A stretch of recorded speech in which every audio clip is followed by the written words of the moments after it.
Welcome back to the 21st episode of the Post Up Podcast. Probably should learn what number we're doing before. Welcome back. This time, it actually is a week that's passed, not a whole month. And, I mean, how has it been? I mean, it's been a mixed week for both of us. Yeah, it hasn't been too great. No, but, I mean, for you, it's not been great. For me, it's kind of been, Standard, I'll really. take it, yeah. Mm-hmm. So, what's it been like being a Philly fan? Same old stuff, really. We win all our home games, and then as soon as we play away, we just forget how to play. So, you're in the 6th seed. Yeah. We're in the 7th seed. A bit dicey at the moment. That's embarrassing. Yeah, well, when we played Boston at home and Brooklyn at home, we're so dominant. No one stands a chance against us at home. But we played the Mavericks away and then the Indiana Pacers away, and we just get bullied.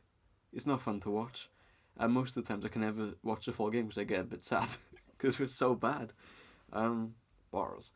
That used to be me last season when we'd have Russ and PG and we'd be losing in like the third. I'm like, I'm going to bed. I'm not watching these two like all stars lose a game like this. It's weird going into games with teams or where people expect you to win. I don't like that pressure. I much prefer being the underdog, or like when we won 10 games, it was fun because there's no pressure on us. But now people are expecting us to get the first seed, which is never going to happen. Contending is not fun. It's not fun. It's stressful. It's not fun. It's like when we were a bad team, I dreamed of being in this position where we had multiple star players and we were in a position to win a championship. But now that I'm in this position, it's not fun. It's just way too stressful. I'm looking at where OKC are at now. I'm looking at it thinking, do I ever want us to contend again? Or do I just want to be in this like bottom of the playoffs like role forever?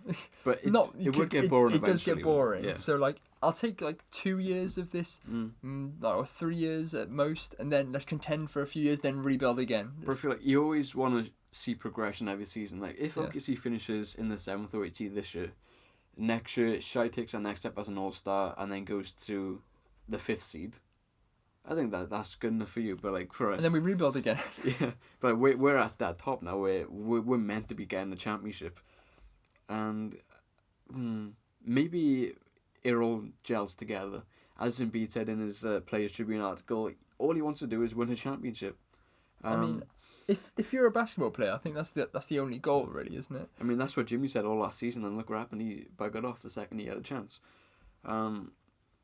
But at some point, we're going to have to learn how to play away from home, because the difference is from a home form where we've lost 2 all season and won like 20, then on the road, we've won 7 and lost 14 or something. So it's quite embarrassing how the difference between home and away. So we're going to have to figure out very soon. Yeah, if you wanna try and win a ring, Yeah. then I'd probably the away games, especially in the playoffs, are pretty important. And if we finish below the 4th seed, we're not going to have home court advantage. And as a team who struggles on the road, that's problematic for us. So, I mean, You just are going to get Toronto first round and get swept. I'd be devastated. Get swept by Toronto. But I'm not concerned for the playoffs right now. If we get to March and it's still the same, then I think it's cause for concern. But I think just give them a chance, see what we do at the trade deadline, see what moves we make, and then I think you can start making some judgments. Well, the clock is ticking. Yep. I mean, I don't think anybody in OKC has a clock. Don't need a clock. We got all the time in the world. We beat Houston. Russ back at home. We played a lovely message for him. It was all lovely. We were like, Russ is back. This is nice. We all love Russ still. Maybe. I don't know. I love Russ, but I love Russ from afar. When he left, I was sad. I was like, my favourite player, he's gone. But now he's gone, I'm like, wow, he was bad. Russ was not good for us, or for anybody, really. Anyone but himself. But he's not really good for himself either. But, I mean, he's the only player that turned up for Houston. I mean, Terence Ferguson absolutely D'd up James Harden for another game. I mean, underrated, blocked him twice. I mean, who's James Harden? Pathetic. He put up 32 points, but wasn't enough to destroy the boys as we came through and easily cleaned up Houston. Obviously, losing to the Lakers was annoying since we played their reserves team. LeBron didn't play because he had a cold, bless him. Oh, bless him. Big 35-year-old with a cold. I mean, nothing like the flu game. Obviously, I mean, goats recognise goats in that, but looks like one goat can't play with the flu. And AD also didn't play. We played against Rondo and the other reserve players at the Lakers. Caruso? Yeah, well, Caruso didn't do much, but Kuzma absolutely balled out on us. Yeah, that's embarrassing. Yeah, that's embarrassing. So when I saw that LeBron and AD were injured, I was like, oh, well, had a cold. AD was injured. I thought, brilliant, we might actually beat the Lakers. Yeah, nope. Then beat the Timberwolves. I mean, who doesn't beat the Timberwolves? Yeah, standard, isn't it? With Cat being out as well. I mean, even with Cat, standard.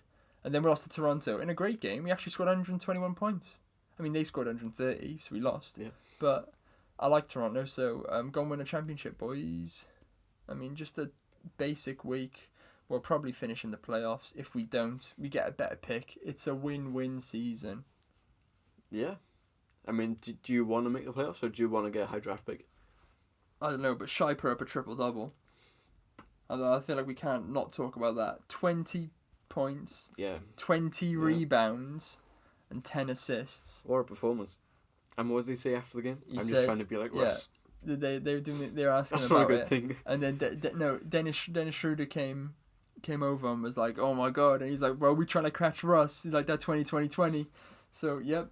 I mean, I'm surprised he got when I saw he got triple double. I thought he had 10 rebounds and 20 assists. Yeah. But 20 rebounds. Yeah, when I was looking at the box score, I had to look twice. Wait, did I see that right? Did he actually have 20 rebounds? 20. Some centers don't get 20 rebounds. So then I was hoping to see a highlight video of it, and then you sent me one. I did. Yeah. Oh, it was lovely. It was a good couple minutes watch of just it wasn't like towering over like. But he did steal many rebounds off. Yeah. The Gallinari. Yeah. Yeah, he did put. It was like watching Russ jump over Yeah. Adams, but this was more like because Gallo doesn't jump for rebounds either because he's like 6'11" or something. 6'8". 6'8". I don't know. He's like He can't jump. He's quite big. Yeah, he doesn't jump, so he just stands there and it comes to him. The Shea was just jumping around him and stealing it off him. But yeah, it's one is as exciting as watching Russ steal rebounds off Steven Adams because obviously Adams is like 7 foot and Russ is smaller than Shea. But I mean, wow, what a game! And then I'm here for it. More triple doubles. Yeah. He's our new Russ. He is just our efficient Russ. Yeah, he's if Russ was He- smart and he with no knows, athleticism. He knows when not to shoot. Yeah. And I love him. Yeah, I think it's fair to say you won the PG trade. Yeah. Yeah. But sad that I hope when I go to America there's a Shy jersey because So you're going out for the first round of the playoffs, isn't it? I am. So If we imagine finish- if you get the 8th seed and you play against the Lakers. That's what I'm hoping for. Imagine. I'm like even if we get the because Clippers and Lakers, if they finish top 2, we can finish 8th or 7th, and Yeah. I can watch OKC in LA. I'll spend whatever it takes to go and watch. I don't care. I'll pay whatever it takes to go and watch OKC play in the playoffs. I'll be like the dream come true. My first game watching basketball, watching this in the playoffs. Like, I'll do whatever I can. If it's sold out, I'll just sneak your way in. I'll do some nightscape stuff. I'll be sneaking in. I'll be getting in there. I don't care. So over the past week or so, the big news coming out of most teams has been players returning. Kyrie's back and has played a game. Zion is coming back on the 22nd against the Spurs, and Oladipo said he'll be back by the end of the month. All players who are returning from long-term injuries, and Kyrie just from is a bit of a mental breakdown state. But Kyrie is back. I don't know if they won or not. Did you? Oh, you did. Play. Kyrie has he played 4 games? He's played 3 games so far. Okay. They lost 2 against good teams, and they beat the Hawks. I don't think that counts as a win. No, really. yeah, I think everybody beats the Hawks. Yeah. So Kyrie, I mean, he's been back for 3 games, and he's already just reverted back to typical Kyrie. He's shooting the net out of the game. Like, for the Sixers, for example, he's the reason they lost the game. Defensively, he offered nothing, and he missed almost every single shot he took. But then after the game, he had the audacity to blame his teammates. And it's typical. He did the exact same in Boston last year. And after the game, he said, "It's pretty glaring we need one more piece that will complement myself, KD, DeAndre Jordan, Garrett Temple, Spencer Dinwiddie, and Karis LeVert." Does he know KD isn't playing? That's the thing. Does he think KD is the one more piece? Does he think Torian Prince is KD? And he's like, oh, KD shrunk a bit, hasn't he?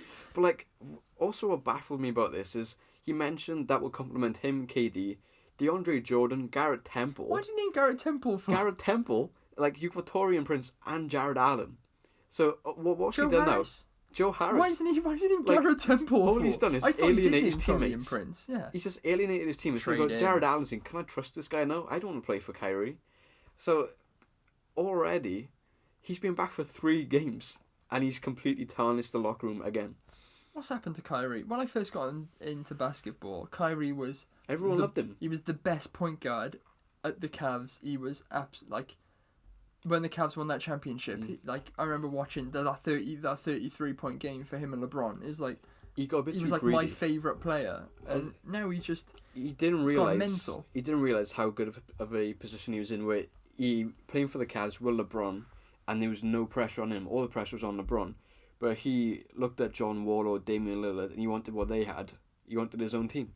What, lose every week? Lose whilst having his own team. So he went to Boston, and it didn't work out. And I think now people are figuring out he can't lead a team, and he's overrated. Well, massively overrated, because look at the Nets without Kyrie, with Dinwiddie as a star player. He was averaging 25 points per game. They were great against everybody but OKC. We really dealt with Dinwiddie quite nicely. Yeah, so like the Nets without Kyrie are a better team. Boston last year without Kyrie were a better team.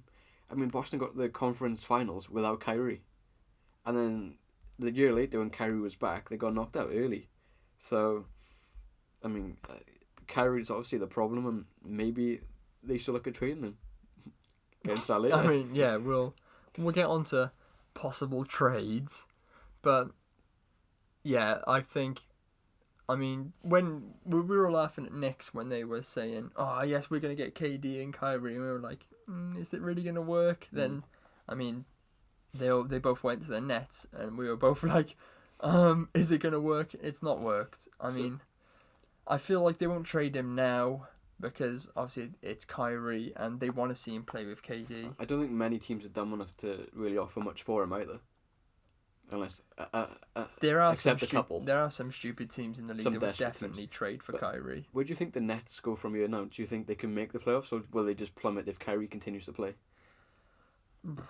I honestly could see them making the playoffs purely because give it until like just after the All-Star break and Kyrie will be like, I'm fed up, and he'll get back on the injury table, and then Dinwiddie will carry them just like because with just Kyrie into like 41 wins, I think. Similar with Boston last year, I think his main concern is making the All-Star game, and he did it last year. He made the All-Star game, and soon as All-Star weekend passed, he just stopped trying. He just didn't really care no more. So if the same thing happens with the Nets and he just plays with no care in the world, surely they can't make the playoffs.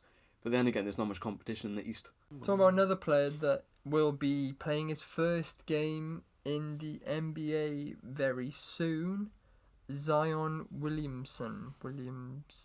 Yeah, him. Big Zion. Big chubby Zion. Now, they're only 4 games outside of the playoffs. Obviously from early season where they were very much struggling, but Tiny Dog was going off for them. They're kind of playing more like a team now. Tiny Dog is still going off, but it was career high last night. In overtime, but still a career high. Do you think the introduction of Zion could propel them into playoffs, or is Zion as overrated as we said he is? Well, I think when he comes back, it's going to give everyone that big initial boost. They're going to play with excitement because they want to see his big dunks.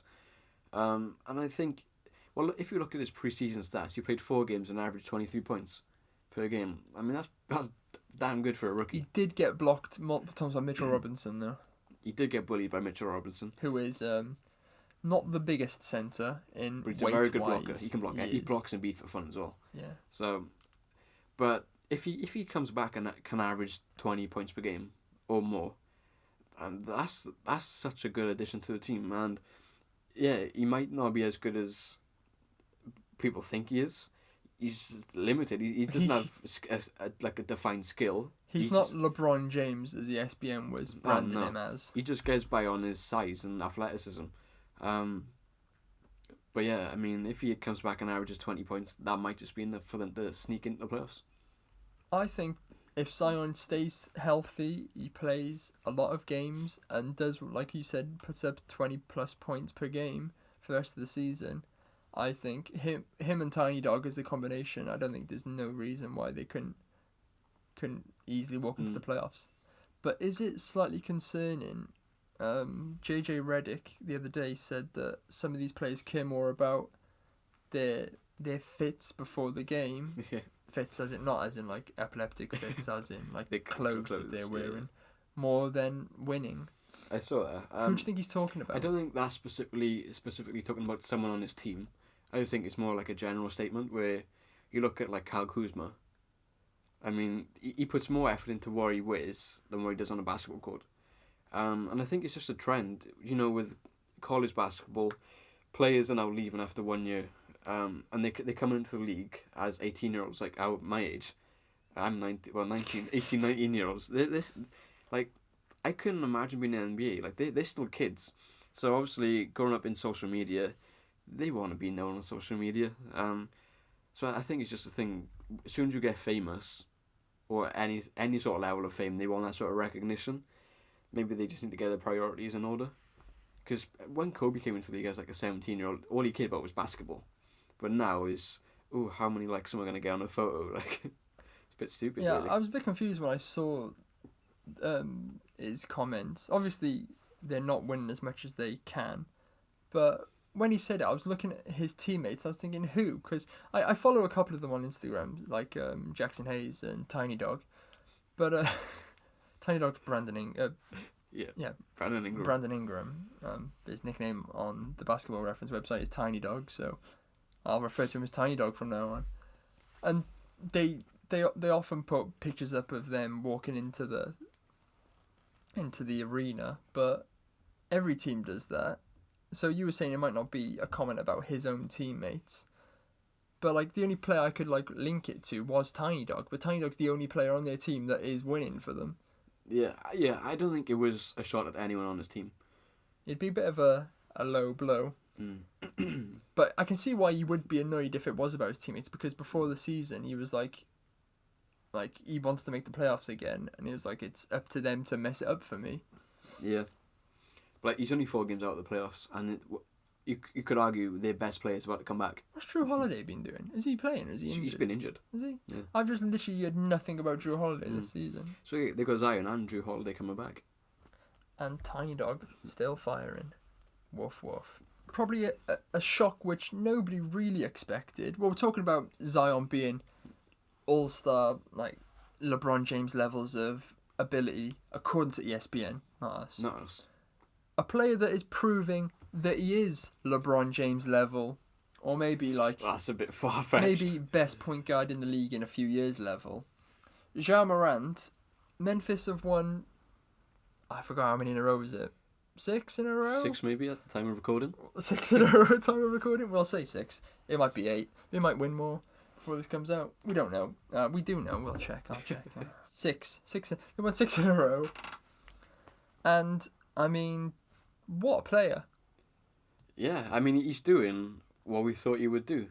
I didn't think he would lead a team to the playoffs this soon. I thought maybe next season would be the time to do it. But, I mean, he skipped straight ahead to it. Have you seen on Twitter people comparing him and Trae Young? Where they're comparing their abilities. I think they're both elite prospects.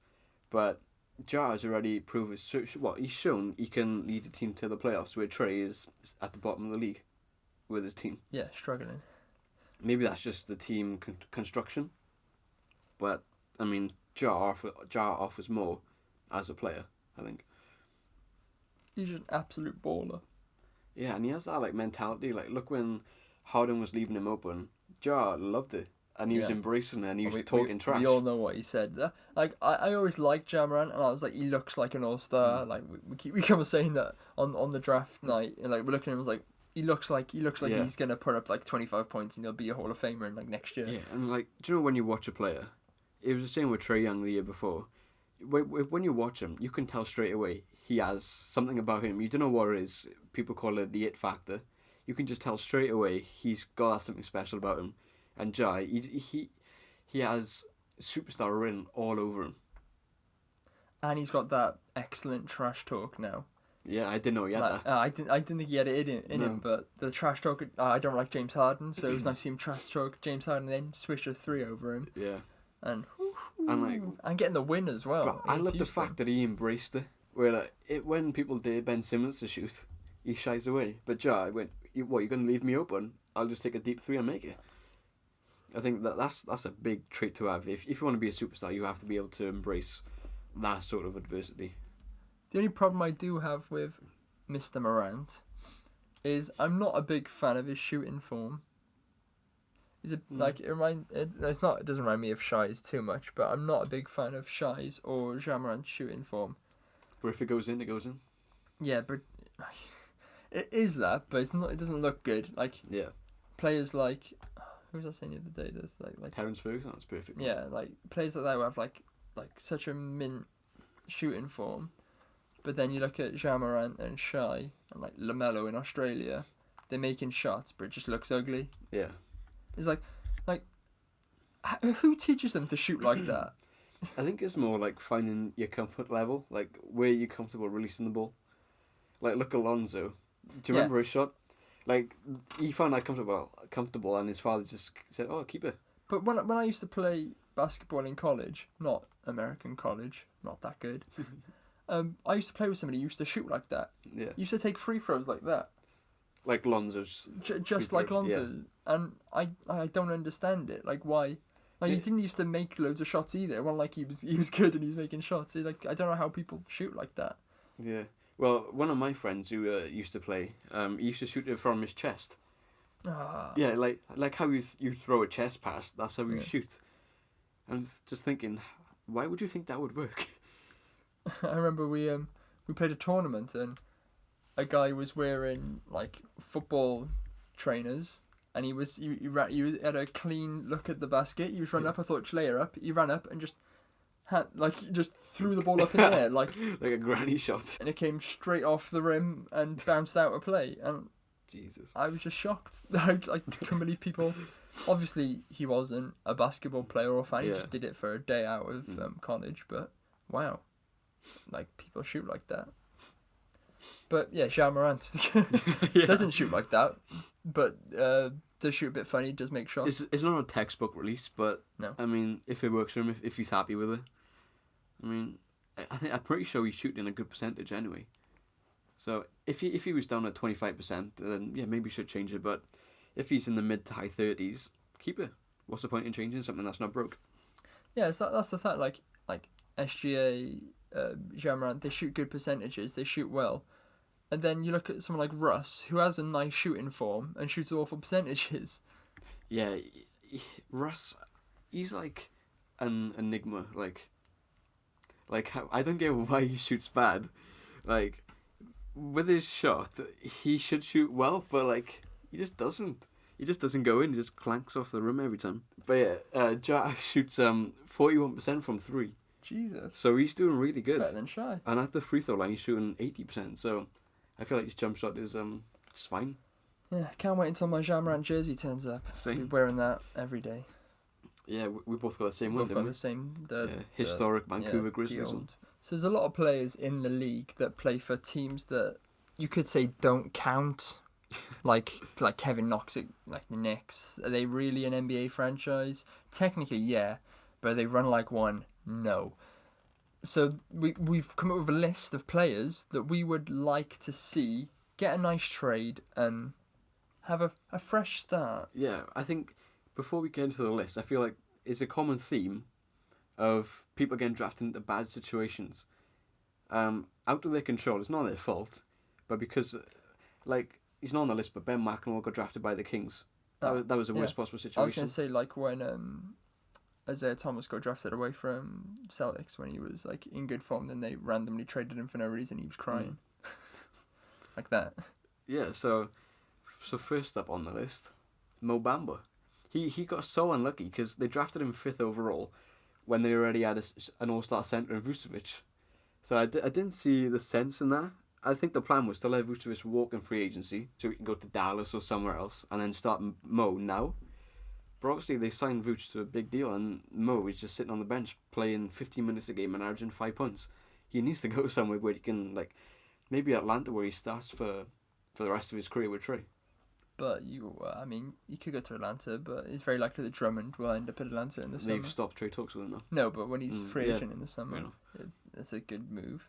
But yeah, Mo Bamba obviously has talent. I've not seen any of it. And Yeah, but a player that I'm more affiliated to, only through 2K really. That's the only reason I like this guy. Like I say, Kevin Knox at the Knicks. A good player, a good small forward, a decent 3-point shooter, but he's stuck at whatever the Knicks are. What? I don't even. It's just devastating because going into the draft, he was my number 2 player behind Trae Young. Mo Bamba was 3rd, by the way. So 2 of my top 3 players got drafted into the worst possible situation from. I'm devastated. Free Kevin Knox.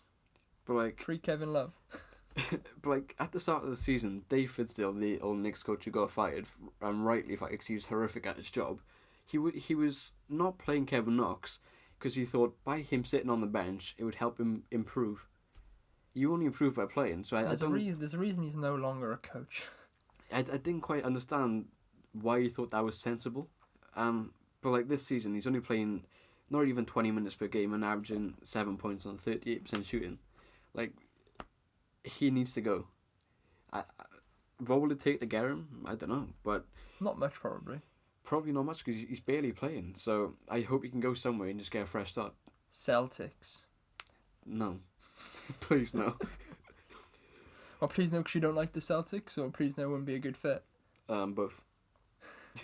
But like, look at Markel Fultz, where he had a fresh start, where he needed to leave Philly. He went to Orlando, and I mean, the last couple of games, he's looking best good. point guard in the league. Yeah, easily. But yeah, Kevin Knox needs to just please get traded somewhere good, not to Sacramento or like Charlotte. Yeah. Somewhere. Where's that good place? I keep coming back to the San Antonio Spurs for Knox or Bamba. They just have a good development system. Just before Greg Pop retires. Yeah. Just. But I'm sure I trust them to have a good coach coming in when he does go. You'd hope so. It would ruin their kind of legacy. Yeah, they are one of the best run teams in all of sport, so I trust them with anything really, because they can turn low draft picks into starter level players like DeJounte Murray, Derek White. It's a common theme. They can turn players into good players. So if they have players with talent, then Mo Bamba and Kevin Knox, they can turn them into superstars. Another player that's on the list is Malik Monk, the Charlotte Hornets. Yeah, it's another situation. Just he went into a bad one. And it was quite funny because at the draft time, before we traded for the pick to get Markel Fultz, we were sitting in the 3rd spot, and the rumours were that he would be our pick at number 3. I mean, you could do with a player like that right now.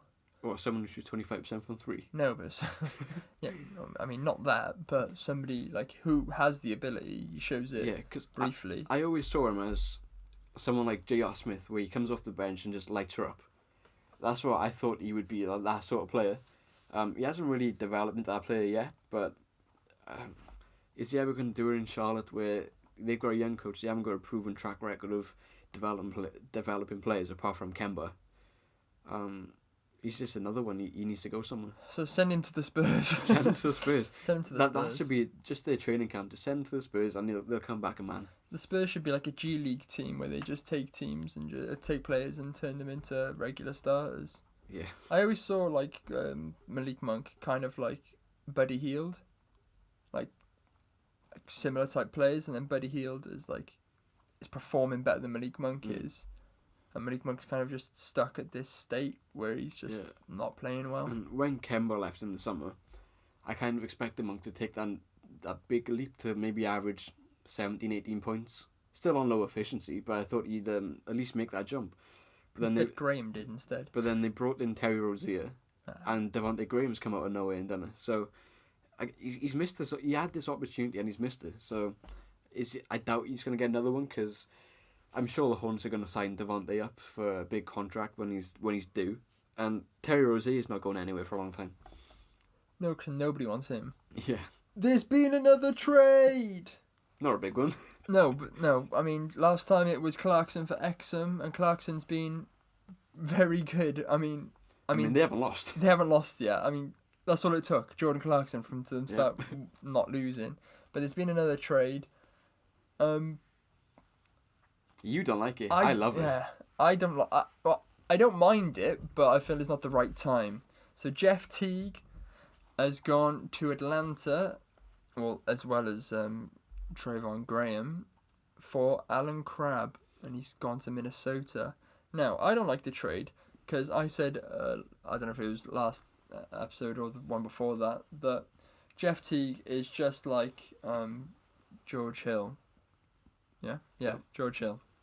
Where when George Hill was at the Cavs and he was just like the backup point guard for that Cleveland team and he was doing great, I feel like Jeff Teague could go to the Clippers and he could like help them a lot because they need a backup point guard 'cause they don't really have one, and they could easily like help them go and get a ring. So I thought, get traded to a contender, help them win a ring, then when your contract's up, then go to someone like Atlanta and have a good time. But no, he skipped the middleman. He's gone to Atlanta now. It wasn't his choice at the end of the day. Yeah, But I just like the story because he started his career at Atlanta, became an all-star there, and now he gets to go back home to mentor someone who could become the best point guard in the league one day. Cameron plays for the Memphis. But no, I think this is a big step in Atlanta becoming a reliable team or a playoff team because next year you're hoping for next season they're going to have another high draft pick and you want to trade to take the next step. John Collins, DeAndre Hunter, Cam Reddish. But now they've got a veteran point guard who they can rely on. I love the move. Like, I know all they had to give up was Alan Crabb, who's on an expiring contract. And rubbish. Yeah, he's been awful this season. So this is like... It's a good fit for Minnesota. Yeah, perfect. They can tank. But like this is such a no-brainer for Atlanta. You're bringing back a player who the fans love and they adore, and someone who can help try and take a next step. It's a perfect trade. Not a big trade. Will a big trade happen soon? Hopefully. I hope so. Hopefully, because it's been a while. Talking about Atlanta, they have stopped trade talks with Drummond because they wanted too much. So maybe there won't be a big trade this season.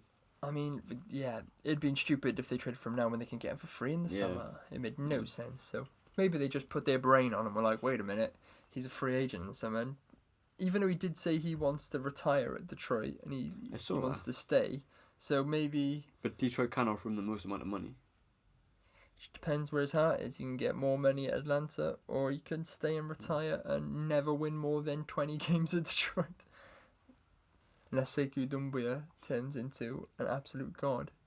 Which... You ready as one? I mean, catching bodies left, right and centre. So, trade rumours. Things that might happen, probably won't happen, because there's a big lack of trades happening. Philly want everybody by the looks of what you've written here. Yeah, so obviously being a Philly fan, I follow a lot of Philly news pages. Yeah. And with Philly being rubbish, I mean in the 6th seed, they need shooters, and they're looking at shooters. Yeah, so the Philly Inquirer, they've said that we're currently eyeing Luke Kennard, who's been injured for the past 20-odd games. Good fit. Perfect for Philly. Langston Galloway, I feel he would be a very good addition off the bench, and Jeff Green. No thanks, I don't want him. And then Kevin O'Connor, he said we're after Iguodala. I would love bring him home, bring him back to Philly. Send him where it back all to Golden started. State. Robert Covington, bring him home, bring him back to Philly. Where it all Golden started. State. And then Davis Bertans, perfect. If there's one trade that I could do for Philly, it would be Davis Bertans, because he offers exactly what we need. Yeah, he's one of those players that you really need, but I just can't see happening. I can't. Well, we could make it work in terms of money, but I feel like Bertans is a player almost every single playoff team wants. And then you look at Covington, I think he's on a bit too much money.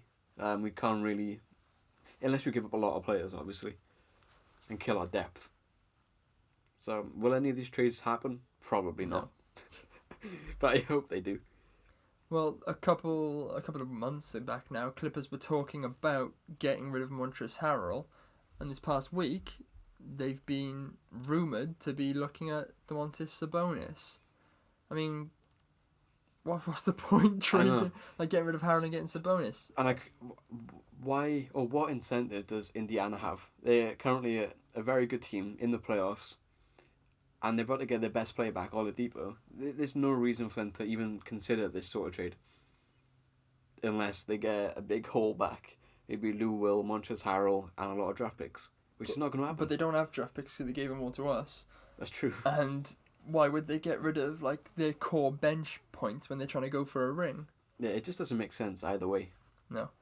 One that's never going to happen. I don't even know why we're talking about it. Apparently the Suns want Dennis Schroeder. Get in the bin. Give us Devin Booker and maybe I'll think about it. Give us Booker and Oubre and maybe I'll think about it. But no. Yeah, when I saw this rumour, I was a bit confused, but then the more I thought about it, the more it made sense from a Phoenix perspective. Because their point guard is Ricky Rubio. They have no scoring point guard, where Dennis would provide that off the bench. But then again, he's been amazing for OKC. I think you would know best. Yes. So there's no reason for OKC to, again, similar with the Pacers, there's no reason for them to even consider this sort of trade. The best German man ever, Dennis Schroeder. And the most exciting trade rumour for a while is the Timberwolves. Well, I mean, it doesn't sound exciting from the get-go, but when you think about the long-term change of this trade, it is exciting. Timberwolves intensifying their pursuit in D'Angelo Russell. Now, nobody cares about D'Lo going to the Timberwolves. They lose even more games. Yeah. It's just who does the Warriors get? And if they get Rocco, sign up for a championship. If they get Rocco, we might see Golden State get a championship next year. I know I said they would get one this year, but I didn't expect everybody to injure themselves. If they can get Covington, look at their starting five of Curry, Clay, Covington, Draymond, and James Wiseman. Maybe James Wiseman in the draft. That, and I'm sure at that point they could get someone in free agency, like I don't know who, but someone on a cheap to really solidify that centre spot. Nerlens Noel. I mean, who knows? But that would be one heck of a team.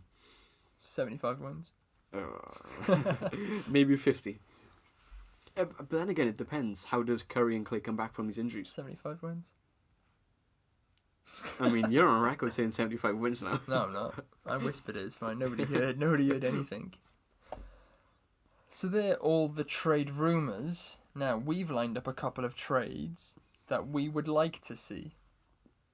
We'll go one. We got 3 trades each. One by one. We'll go one for one. You can start. So, I think I literally just touched upon this with Davis Bertans, but let's start with Philadelphia trading for Davis Bertans. What would we give up? Mike Scott, he's been awful this season. Jonah Bolden, he hasn't played for us this season, and a future first round pick. We haven't got many picks left because we traded him for Tobias Harris, so it's quite slim pickings. But I think this is the deal we have to get done. Yeah, it is. You need a player like Bertans, but will the Wizards accept Scott and Jonah Bolden in a first round pick? I doubt it. They're a tanking team. They might just want a first round draft pick for someone whose contract is up in the summer. True, but I mean, it is getting something for a player they'll probably get nothing for. But you're looking at that first round pick, and is it going to be any good pick for them? Probably not. What year would that pick be? The next draft? Wherever one they want. Wherever year they want. We haven't got one this draft. Oh, so, you haven't got one? No. I think we've got 2. So we got yours. No, you might have ours. We might have yours. You're not having ours. But yeah, likelihood of that trade happening. I would give her a 6 out of 10. Oh, we're rating them now. I would say. I would say 4. I can't see it happening, but how good it would be for the Sixers. It would complete us. Yeah, I think you'd give them their next step into becoming contenders again from the 6th seed. My first trade also involves the 76ers and also involves improving them and taking them to the next step. So with my trade, the Sixers would receive CJ McCollum. I can't say his name. CJ McCollum. That's the one. McCollum. There you go. Skal Labissiere and Anthony Tolliver, and the Trailblazers would get in return Tobias Harris and Mike Scott. I think it's a fair trade. Obviously, CJ is a great scorer, great player. Toby isn't any of that. He can consistently. score. He can score, but not consistently. Yeah. But it'd be something that I'd feel like they might be interested in. Yeah, well, they don't have much in the way of big men. I know he's not a big guy, but he can play power forward, and we've got Melo playing power forward at the moment. So it's a spot they might want to improve. And then losing Skal Labissiere plays minutes, doesn't put up many points. Tolliver's a good shooter, and then they replace him one good shooter with another good shooter. Mike Scott is a good shooter, not shooting too efficiently this season, but he is known for a good 3-point shot. Yeah, and I think Portland are in that position now where they may as well try something new, because with Damon CJ, it's obviously not working. So they have nothing to lose there. But from a Philly perspective, because Toby is like the leader in our locker room, unfortunately he's the guy everyone likes. So I can't see us trading him. I wish we would do this trade, but yeah, I'd probably give it a very low percentage of happening. Yeah, I would say like 2% out of 10. 2 out of 10. Yeah, I would say like 3 or 4. But again, it'd be like 10 out of 10 if it happened. Yeah, it would be amazing if we could do this. Very nice. Very, very nice. So my next one, I want to free Kevin Love. I want to free Kevin Love too, but I couldn't find a home for Kevin Love when I was looking for a trade. It took me a while. I had to think about which team has a lot of expensive contracts used on bad players. The Miami Heat. James Johnson is on a massive contract, and Dion Waiters, he hasn't played this season, and he's getting paid $12 million a year.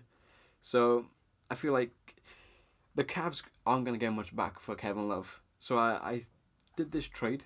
Maybe not realistic. Maybe the Heat will have to throw in a pick, but basically, the Heat get Kevin Love, and the Cavs get James Johnson, Dion Waiters, and rookie Kezia Okpala, and maybe a pick if they need one. I would say you have to throw a pick in there as well, because even if the Cavs would want to just tank and get rid of that big contract, they'd be taking on big contracts, and not even like Kevin Love's a big contract for a good player. They'd be taking on big contracts in just. But they are expiring soon, so they would get cap space. But yeah, I'd say if Miami haven't got many picks left, so maybe it'll have to be a couple second round picks. But picks are better than nothing, I suppose. I mean, yeah, but do you second round picks are just a bit dodgy a lot of the time. I mean, Draymond Green was a second round pick. Marc Gasol. Or Jeremy Grant, the best player of all time. True, but I mean, it's a trade we all want to happen because free Kevin Love. Get him on a playoff team. Send him to Houston with his best mate Russ. And look, Miles Leonard has been their starting power forward. He's a bad player, but they've made him look good. So if they can chuck Kevin Love into that system, I'm sure you'll thrive. Kevin Love and Bam Adebayo. Ha ha ha. I'll be a Heat fan for life. Yeah, likelihood of that trade happening? 4. Yeah, I like how all of our trades so far is like, they're not going to happen, we just want them to happen. It's what we want to see. This isn't our predictions of what's going to happen. Yeah, I mean, likelihood of Kevin Love getting a trade, I would say like 6 or 7, but likelihood of this happening, 4. I don't think. Yeah, I don't think Miami really wants to mess with their starting and I don't think right they'd want to play like Kevin Love, but I mean, you never know. Maybe. Let's go. My trade next. I get that Jeff Teague doesn't play for the Timberwolves anymore, but this is what I would want to happen if he was still there. So the Timberwolves would trade Jeff Teague to the Clippers, and in return they would get Mo Harkless, Jerome Robinson, and Patrick Patterson. Like I said earlier, Jeff Teague deserves to be on a contenders team and winning a ring. Then he'll go to Atlanta in the summer. But yeah, I mean, there's obviously likelihood of that trade happening is 0 because he doesn't play for Timberwolves anymore. But that would have been a good trade. Yeah, it was what I'd want to happen for Jeff Teague. He deserves a good home. Bless him. I mean, he's got a good home, but he deserves a ring home. Yeah. Do you want to do your trade next? Because my last one is a bit of a your one's a bit of a nuclear hefty bomb. Now, my next trade is something that I could possibly see happening. This one is probably the highest possibility trade, I would say. I would probably agree with that. So it's a deal between the Spurs and the Magic. The Magic would get DeMar DeRozan and Shamiz Mutu. Great name, Shamiz. And in return, the Spurs would get Aaron Gordon, Al-Farouq Aminu, Mo Bamba, and a 2021 first-round pick. Now, I mean, the pick's not going to be great since Magic. Probably going to be a playoff team. But, I mean, DeMar DeRozan is a Magic player. I mean, he isn't, but he is. He seems like one. He'd fit there. He's the most well-fitted Magic. It's like I said, Legret's Dort is a Toronto-type player. DeMar DeRozan is a Magic-type player. And the Spurs would get Mo Bamba, who would... Give him a fresh start. It all links together. They could turn it into a good player. Al-Farouq Aminu, just a player, isn't he? He's just an average roster player. He's a good defensive player. Yeah. He's been injured for a while, but... And then Aaron Gordon's just he's basically Blake Griffin, but... A scuffed version of Blake Griffin, which that's bad. He's been poor this season. He's Raymond Felton. What? No, let me finish. He's the Raymond Felton of Power Blake forwards. Griffins. Like like Kyle Lowry's just Raymond Felton. Yeah. It's the same thing with Aaron Gordon and Blake Griffin. Sure. It works. Sure. Yeah, so that trade, I'd give that like a 7 of likelihood. Like, DeMar DeRozan coming to the Magic, I'd give that as like a It's a 7. sort of trade that's been rumoured for a while. So, I'd probably give it a 7, maybe a 6. Originally, I was looking at like maybe instead of Aaron Gordon, because he's not very good, Terrence Ross going to the Spurs, which I think that both teams would much rather trade like that. The Spurs would rather Terrence Ross, but he just had a big contract from the Magic, and he's the best bench player. Yeah. I can't see them ever wanting But the points they'd be give him getting up. from DeMar DeRozan, if he comes in average 25 points, do they really need Terrence Ross? Everyone needs a good bench. You're a Philly fan. You don't have a bench. Hey, we got Matisse. No, Matisse, one player who's been starting recently. If you want to talk about bench, you know who to come to. This man over here. You got one good player off the bench. Have you never met Abdelnader, have you?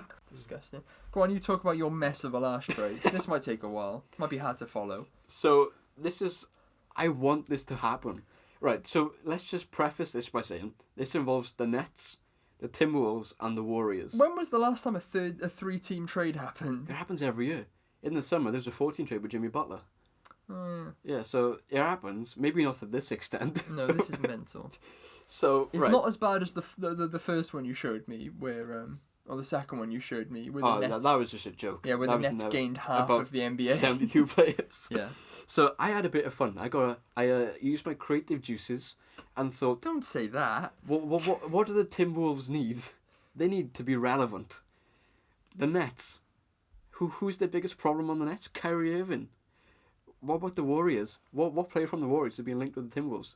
Russell. So that's the gist of the trade. So basically, the Nets trade Kyrie Irving and some scrubs like Wilson Chandler, Justin Anderson. They trade those 3 players. In return, they get Andrew Wiggins, Jared Culver, Shabazz Napier, Jordan Bell from the Warriors, and a first-round pick. The Wolves trade those players I just mentioned, Covington and Okogie, and 2 further first-round picks to get Kyrie, D'Angelo Russell, Jacob Evans, Wilson Chandler, and Justin Anderson. And the Warriors trade D'Lo and Jacob Evans for Robert Covington and Josh Okogie, and 2 first-round picks. It's never going to happen. It's a 1 out of 10. It's not going to happen. Can we give it a 1? I think it's a 0 out of 10. I want this trade to happen so bad because the Nets can just get rid of their problem. The Wolves, people are going to care about the Timberwolves again, and the Warriors win a championship. Do people need to care about the Timberwolves again? Do we need people to care about the Timberwolves? With small market teams, they just want to be relevant, and if they get Kyrie Irving, they're going to be relevant. Maybe for the wrong reasons, but they're going to be relevant.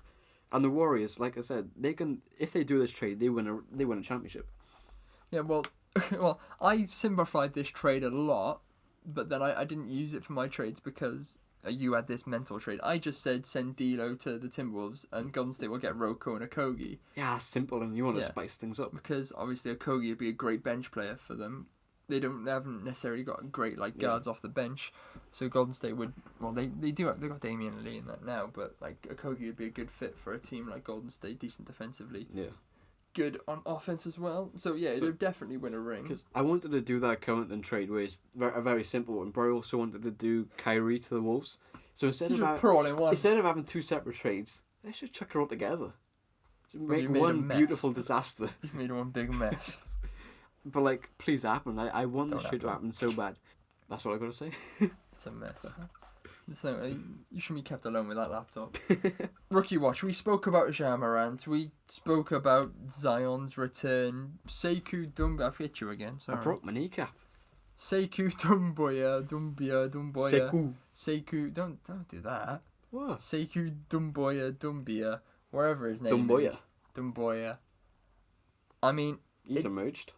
At the moment, say it very quietly, but it doesn't seem like I've done the rookie curse like I did to Kobe White. I said Kobe White would be an all-star in a few years.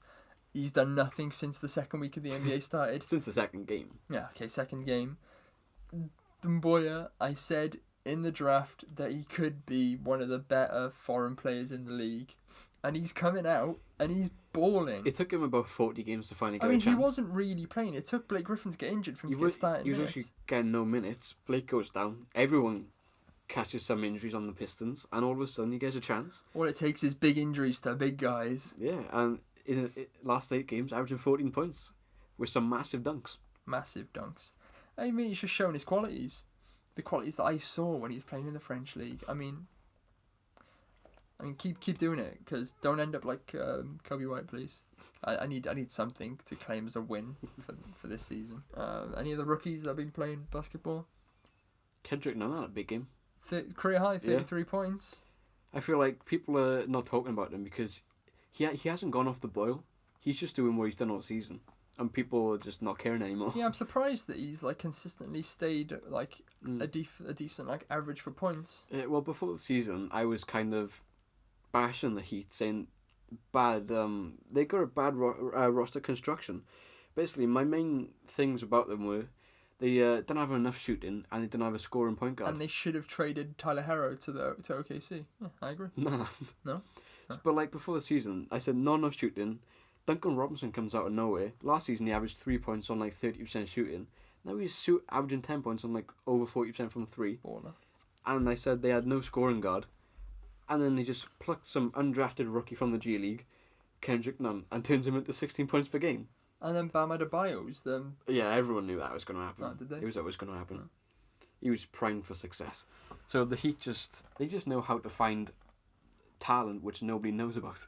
Yeah, that's rookie watch. I mean, we covered the two main guys in the main one in the bulk of the episode, and I feel like the next few years, like this year, maybe next year as well, might be a bit calm for rookies, and until we get like Bronny and Zaya coming in and heating up the league again and that's only because they're names. But you never know. Someone could emerge as a very top prospect. Jonathan Kuminga.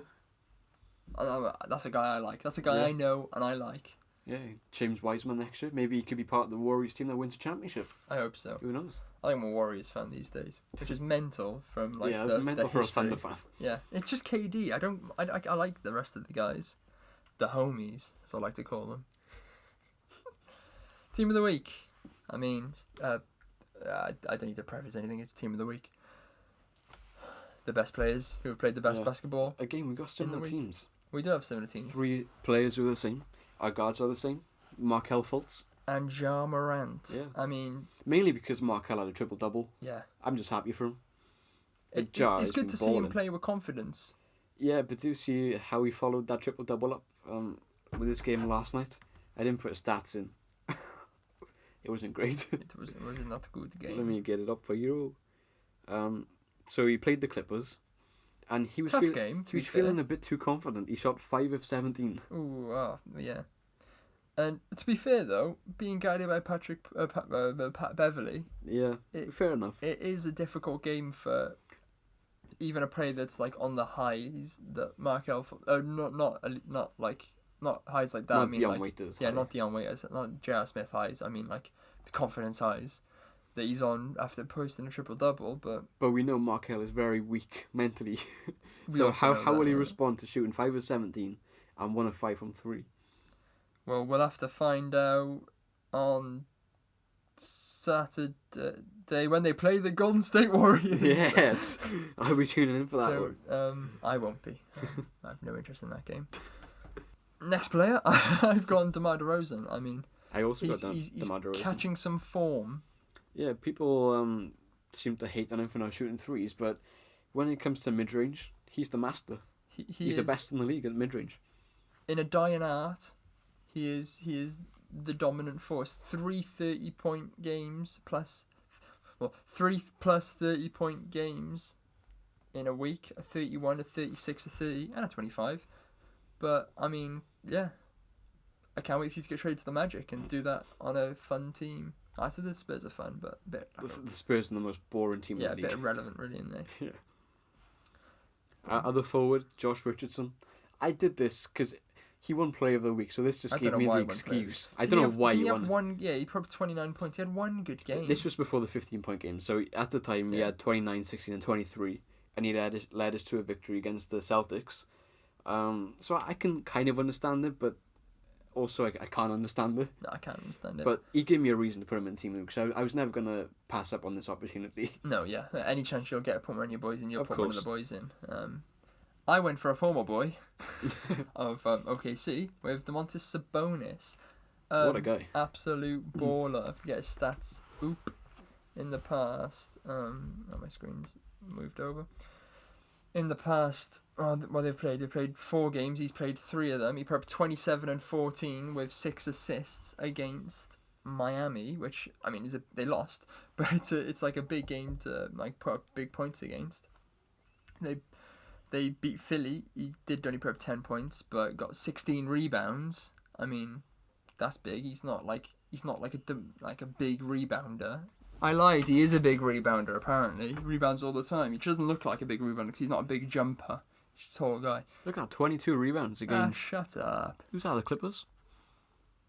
Yeah, no, fair enough. And then he capped off the week with a 29-point game, 6 assists again, and 13 rebounds. Let's get assists. I mean, His father was the same. His father was an elite passer. I was going to say he learned it all from OKC, but he probably Learned it from his father. He probably got it from his dad, didn't he? Yeah. Runs in the family. It does. And centres, who'd you go for? I went for Jokic.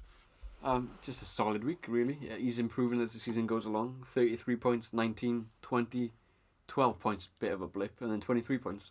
Just, Jokic doesn't like scoring, but whenever he embraces embraces that scorer mentality, he's a good player. Dominant. And I went for Jonas Valanciunas, which, I mean, might be a bit of a shock, but he put up 21 points. A 31-point game with 19 rebounds. Against the Warriors, does that count? Yeah. And then he put up 19 points against Houston. I mean, it's a good week. And yeah, they've won 6 in a row. So, I mean, he's one of the reasons why they've won 6 in a row. At the beginning of the 6-win streak, he put up 30 against Phoenix. Okay, against Phoenix. So maybe he puts up points against the rubbish teams, but you have to... I mean, he put up 4 against the Timberwolves. Shut up. Yeah, but he only played 3 minutes. You got it. What? 22 minutes? I don't know. I played... ignore that. But Valanciunas, good player. Player of the week then. What 2 players have you picked from the different conferences? Eastern, I went for Fultz, just because of the Obviously. triple-double. I was so happy for him. And then West, I went for Ja, just because he's leading a team who everyone thought would suck, and now they're in the playoffs. So, big respect. Well, I went for 2 big boys. I went for Big Sabonis and Big Valanciunas. Like we said, Valanciunas wasn't amazing, but good enough to make team of the week and player of the week for me. Thanks for listening to this episode of the Post Up Podcast. Follow us on Twitter, at postup_podcast. We're on Soundcloud and YouTube. We've now started to post clips of this podcast on the YouTube channel. So if you don't listen to the whole hour, since we speak for ages, I mean, there's clips going up at some point in the near future. Thanks everybody for listening to our lovely voices. I hope you come back and listen to our lovely voices next week.